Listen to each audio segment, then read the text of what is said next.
أعوذ بالله من شرور أنفسنا وسيئات أعمالنا من يهده الله فلا مضل له ومن يضلل فلا هادي له وأشهد أن لا إله إلا الله وحده لا شريك له وأشهد أن محمدا عبده ورسوله أرسله بالهدى ودين الحق ليظهره على الدين كله ولو كره المشركون ولو كره الكافرون ولو كره المنافقون أما بعد أوصيكم ونفسي بتقوى الله faqad fazal muttaqun wa qala ta'ala subhanalladzi asra bi 'abdihi lailan minal masjidil harami ilal masjidil aqsa alladzi barakna haulahu linuriyahu min ayatina innahu huwas samiul basir. Hadirin hadirat yang dimuliakan oleh Allah Subhanahu wa taala, pada kesempatan yang mulia ini kena bertalian dengan bulan Rajab, Syahrus Shalah, bulan untuk kita memperbaiki salat kita, maka kita akan membahas apa yang bertalian dengan salat. Sebagaimana kita ketahui bersama, Allah Subhanahu wa taala memerintahkan semua perintah. Tidak pernah Allah memanggil secara langsung baginda Nabi Muhammad SAW. Allah memerintahkan zakat, Rasulullah tidak pernah dipanggil untuk datang menghadap Allah. Allah memerintahkan Nabi Muhammad dan umatnya untuk melaksanakan haji dan ibadah-ibadah yang lainnya. Allah tidak pernah memanggil secara langsung baginda Nabi Muhammad. Namun tatkala Allah Subhanahu wa taala akan memerintahkan Nabi Muhammad dan umatnya untuk menjalankan salat 5 waktu, tidak cukup melalui Jibril, bahkan Rasulullah dipanggil secara langsung. Rasulullah berhadapan langsung tanpa didampingi oleh Jibril. Dan cerita tersebut diabadikan oleh Allah Subhanahu wa taala dalam surat Bani Israil atau Al-Isra ayat yang pertama, subhanalladzi asra bi 'abdihi lailan minal masjidil harami ilal masjidil aqsa alladzi barakna haulahu linuriyahu min ayatina innahu huwas samiul basir. Maha suci Allah yang telah memperjalankan hambanya. Kata hamba Allah itu adalah titel yang paling tinggi daripada baginda Nabi Muhammad, Al-Abd, dan sebutan itu adalah sebutan yang paling disukai oleh baginda Nabi Muhammad SAW. Dan kata-kata hamba, subhanalladzi asra bi 'abdihi, kata abdun di situ tidak dikatakan abdun atau hamba illa idtsama fihi ar-ruh wal jasad, kecuali jika berkumpul di dalamnya roh dan jasad. Jadi Rasulullah SAW diperjalankan oleh Allah dari Masjidil Haram ke Masjidil Aqsa sampai Mi'raj, itu pada dasarnya adalah sebagai hamba. Artinya Rasulullah diperjalankan bukan mimpi, tapi Rasulullah diperjalankan dengan jasad dan ruhnya. Yang cukup menakjubkan, lainan minal masjidil haram, lailan ay qita'atan minal lail, sepotongan kecil daripada malam. Disebutkan oleh Syekh Abdul Rahman Ad-Dibai, Nabi Muhammad melakukan Isra dan Mi'raj dari Mekah, dari Masjidil Haram ke Masjidil Aqsa, dari Masjidil Aqsa langit pertama sampai menghadap Allah di Sidratul Muntaha, itu qit'ah minal lail. Yang dikatakan oleh Syekh Abdul Rahman Ad-Dibai, qabla ayyabrudal fars, tempat duduknya Rasulullah masih hangat, Rasulullah sudah kembali lagi. Begitu cepatnya perjalanan yang dilalui oleh baginda Nabi Muhammad sallallahu alaihi wasallam.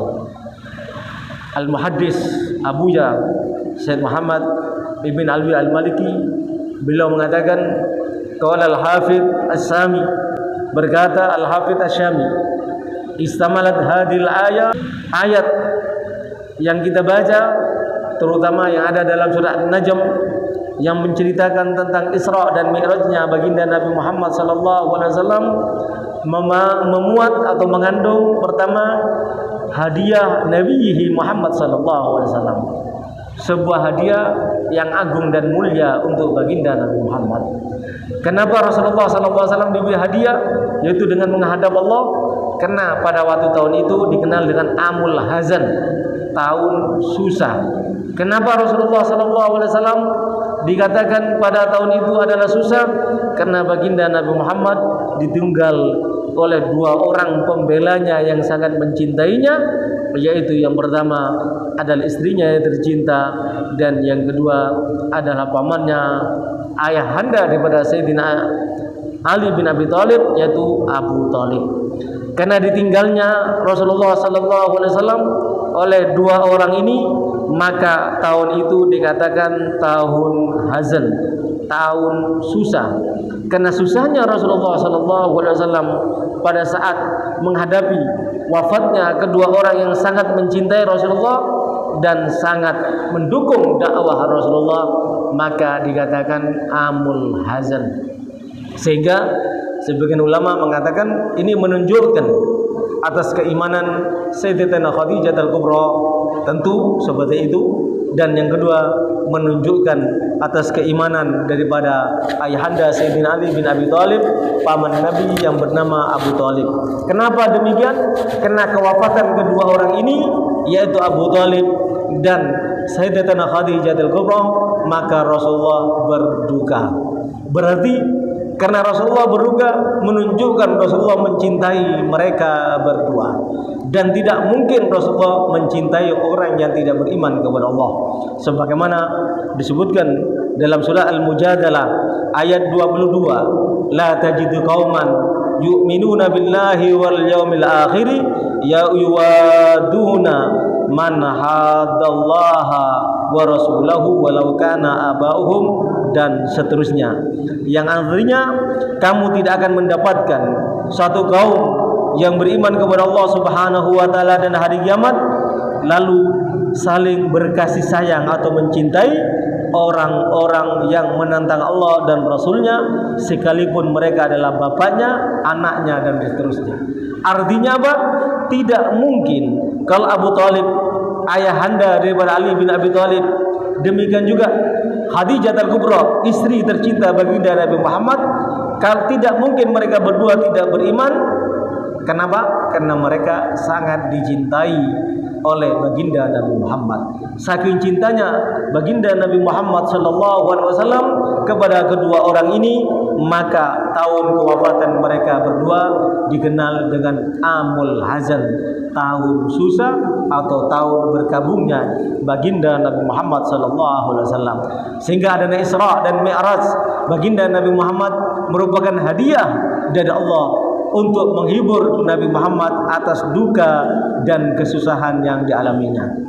Yang kedua, adanya Isra wal Mi'raj, terutama Mi'raj, adalah tanzihuhu anil hawa wasidkuhu. Dikatakan oleh Al-Hafidh Asy-Syami fima tala, ya, wasidkuhu fima tala. Dikatakan yang kedua hikmah daripada Mi'rajnya baginda Nabi Muhammad ini menunjukkan atas kesucian baginda Nabi Muhammad SAW. Hingga tidak benar kalau orang mengatakan Rasulullah sebelum diangkat menjadi Nabi dan jadi Rasul sesat, sebagaimana sudah kita bahas. Tidak, Rasulullah adalah manusia yang suci. Allah mengatakan wallahu ya'simuka minan nas, Allah menjaga kamu daripada manusia.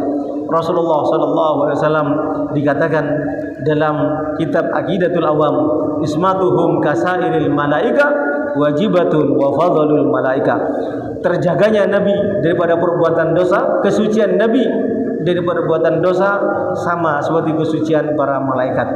Tidak pernah Rasulullah SAW mengucapkan kata-kata apapun berdasarkan hawa nafsu, dan apa yang disampaikan oleh baginda Nabi Muhammad adalah benar, dan apa yang disampaikan oleh baginda Nabi Muhammad adalah wahyu yuha.